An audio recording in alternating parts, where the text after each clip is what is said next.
Usapang totoo, walang preno. You under vlogcaster, real talk lang, walang plastikan. Magandang araw mga ka-Wonder, welcome back sa ating YouTube channel, Wonder Vlogcaster po. Magandang umaga sa inyo lahat. Kakalat na naman mga ka-Wonder, no? Kumakalat na naman itong tangka upang pigilan talaga itong impeachment ni Sara Duterte. Alam naman natin na ilang tangka na yan, no? At maraming beses. At dahil dyan, marami nang nakikialam ng mga civil societies, mga NGOs, mga private sectors, mga grupo, mga ka-Wonder. In fact, merong gaganapin na White Ribbon Movement. Ito sila, no? Na magkakaroon sila ng White Ribbon March dyan sa darating na June 28. Gaganapin dyan sa EDSA Monument sa Quezon City. At yan po'y panawagan laban sa korupsyon. At speaking of corruption, ginagamit nila ito para sirain ang Pangulong Marcos. Walang makapigil sa amin. Magpatay na kami lahat. Pero sasabihin namin ang totoo. Ang magtanakaw, Martin Romualdez and Marcos Jr. No? Dahil alam natin maraming mga gullible o yung madaling mauto na nakikinig. Of course, iba dyan yung ayaw talaga sa Marcos. Marami akong kilala dyan, ano? Na mabibigla ka na sila po yung nagli-lead, nagtuturo ng mga bagay na inspiring pero wala silang wisdom. No? Kulang sila sa discernment na sinasabi. Kulang na kulang. So from there, sana I wish ko lang sa kanila, isarili na lang nila yung kanila pong opinion. Huwag na nilang ikalat sa iba kasi ikasisira pa nila yan. At nung samahan o relihiyon na kinasasakutan nila, payo lang sa inyo, ganoon na lang. So yun mga ka-Wonder, ano? At itong balita nga na lahat ng paraan ay ginagawa ng mga abogado ni Sara Duterte para i-delay, no? Itong impeachment ni Sara Duterte at yung sinasabing wala raw sinabi itong sinuwistro dyan kay Attorney Sheila. Season, ano? Isang fake news. No? So bago yan mga ka-Wonder, don't forget to subscribe to our YouTube channel, Wonder Vlogcaster. 100% libre po ang pag-subscribe. Pindutin niyo po yung subscribe button, lalabas yung bell icon, piliin niyo po yung all. Marami po salamat. So yung kumakalat na yan, speaking of kinakalat ito ng mga DDS, ano?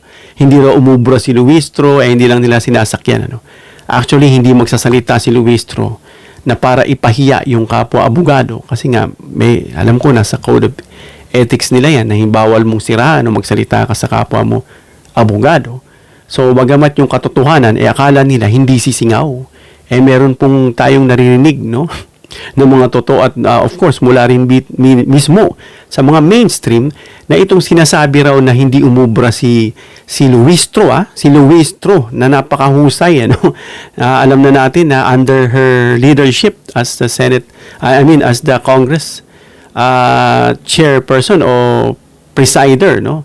During the impeachment Sara Duterte dyan sa House Committee on Justice na talagang na-regulate niya ng maayos at that means talagang mahusay ito.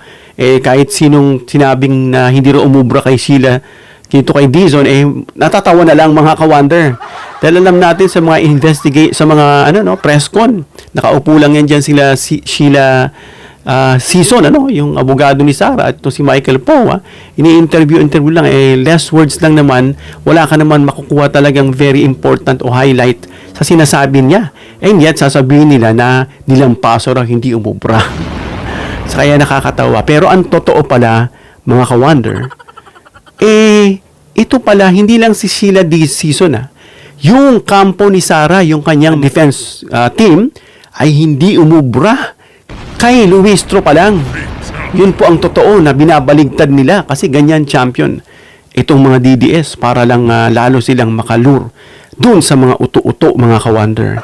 Tama pala mga kaibigan, kasi meron din mga kumakalat pinapakalat po sa kabilang kubo na nilaban daw ng buhay, no? Sinasabi ng kabilang kubo nilaban daw ng buhay ng abogado ni Vice President Sara Duterte. Ito daw si Representative J.B. Luistro. So, nung nakita ko yung post na yun, na talaga namang nagbabiral yung kanilang mga post sa kabilang kubo, sabi ko, si Congressman Jinky Luistro pa? lalamunin ang buhay. Ay, napakagaling yan.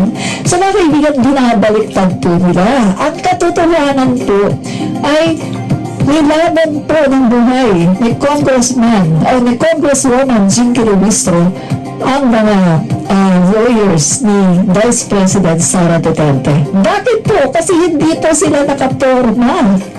Alam niyo ba mga kaibigan, doon sa pre-trial ng impeachment proceedings ni Vice President Sara Duterte, nais po nila na itong impeachment mo dyan pa lang sa pre-trial ay talagang i-delay.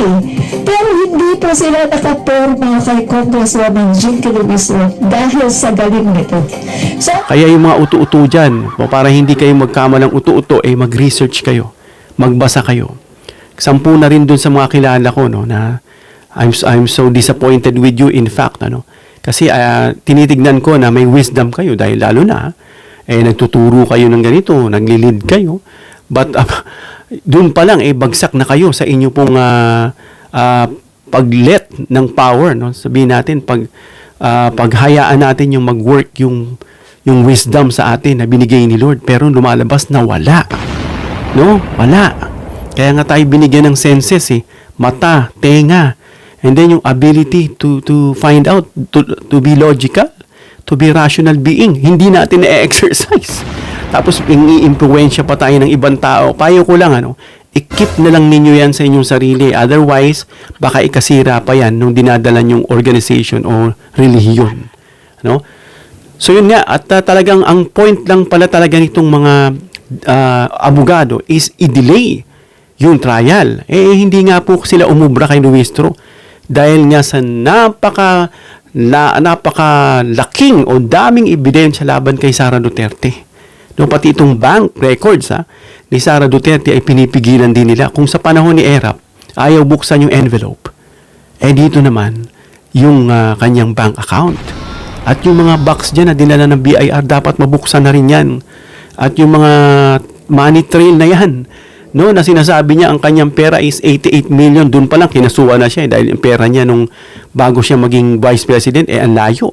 Dun pa lang yun ay pasilip lang. Kasi at the back of that bank records, mas malaki pa yung bubulaga, mga ka-wonder. Dahil 6.7 billion labas-masok.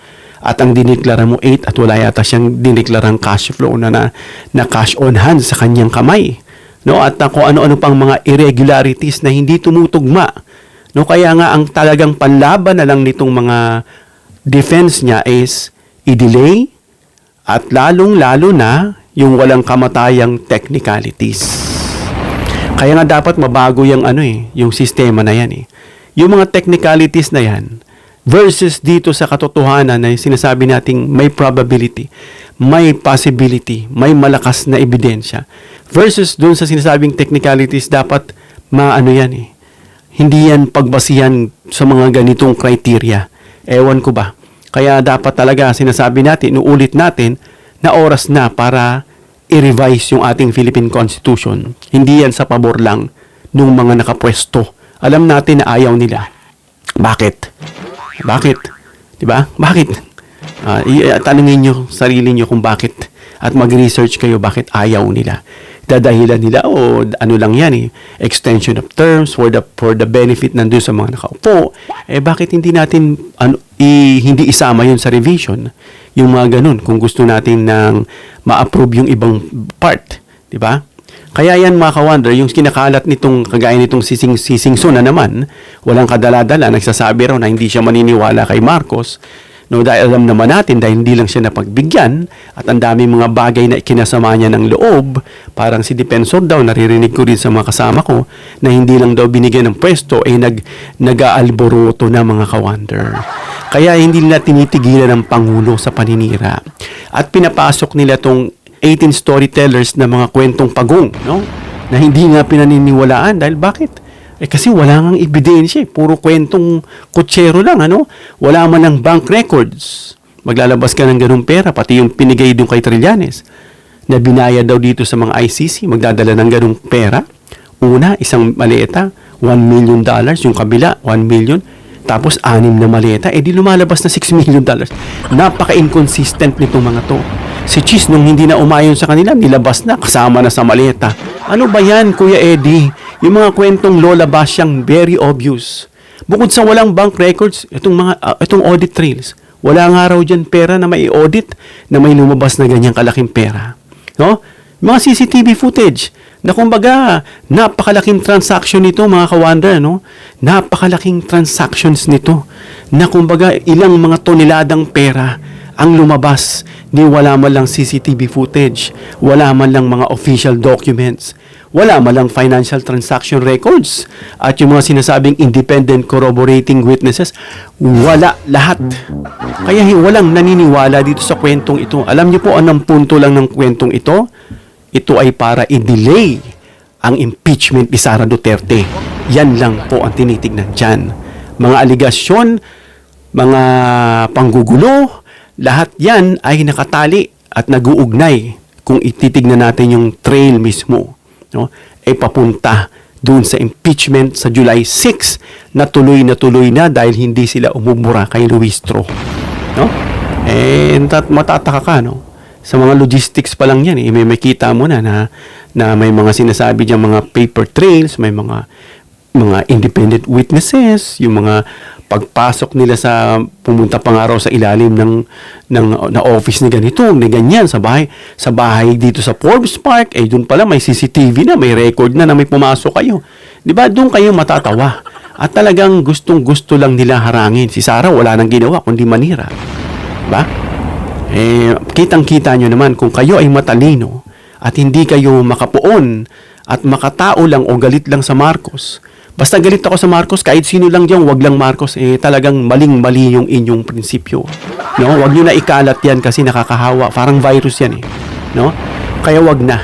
Ang point dito talagang kung meron kayong ebidensya, bakit hindi nyo ireklamo? Isampa. Ang Pangulong Marcos, busy, no?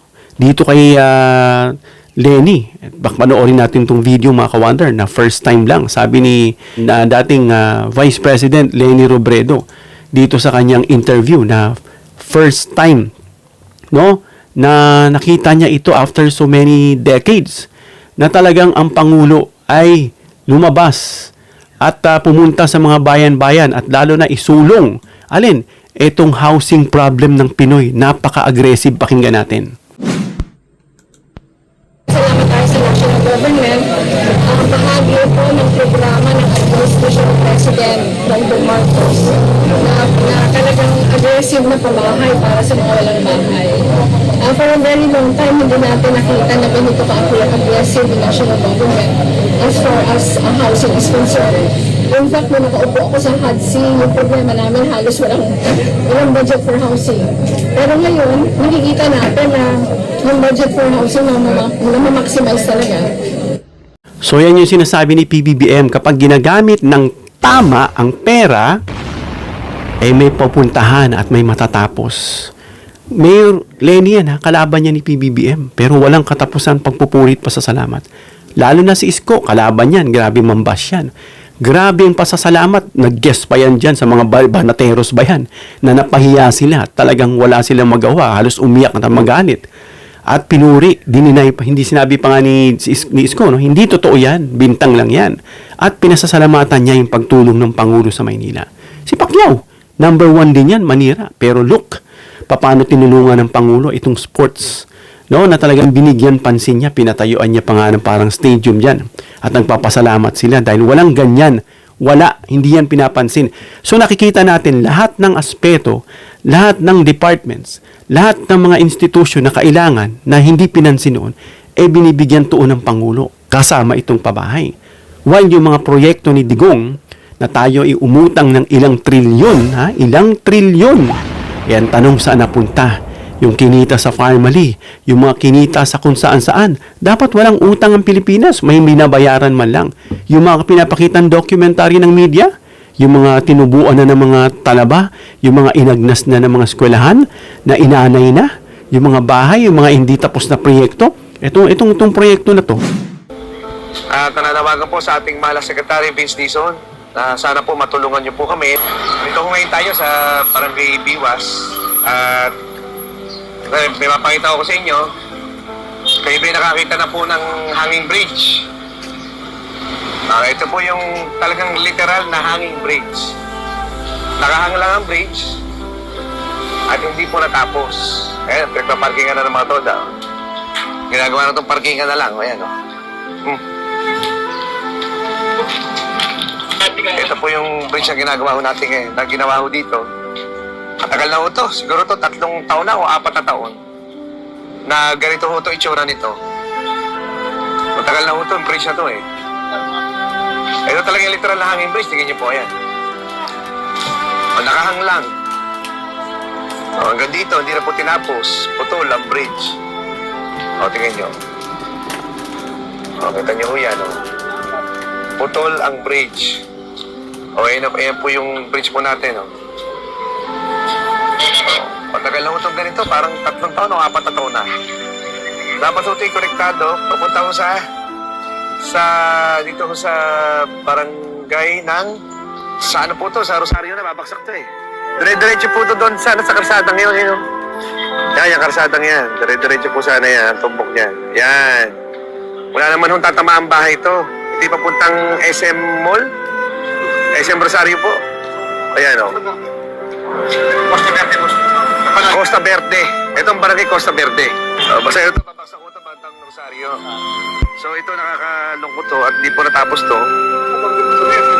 Kaya po kami narito para manawagan po sa inyo at mapakita sa inyo yung talaga pong sitwasyon itong tulay na to sa may barangay Biwas.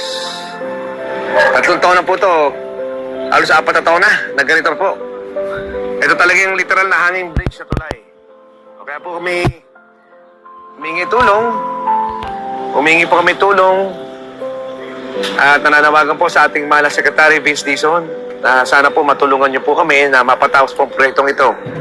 At ito pong proyektong ito ay talaga pong kailangan ng 20 bayan para kahit paano po mabawasan po yung trapiko dito po sa may Tejero Bridge. Napakalaking tulong po ito, lalo na yung mga pumapasok sa mga pabrika. 4 na taon na raw itong project na ito, itong tulay dito sa Rosario na hindi man lang daw pinansin at putol. Ang tagal-tagal ng tulay. Naghihirap yung mga tao, tatawid sila dun sa kabila. Sasakay pa ng malayo, samantalang andun lang sa kabila. Yung tulay talaga hanging may kita mo, hindi dumugtong.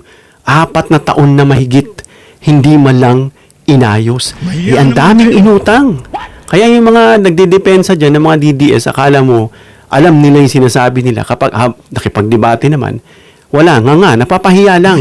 Basta lang mag-ingay. Yung iba naman, for the views na lang talaga. No? Ginagamit yung itsura, ginagamit yung ingay, ginagamit, sinasabayan yung pagkakataon. Wala naman palang maibigay na konkretong ebidensya. Ang dami pong pagkukulang, na talagang dapat imbestigahan. At ito ngayon ay pinapalo nila kay PBBM. Matagal na yan, ha? Last year pa yan, may corruption na.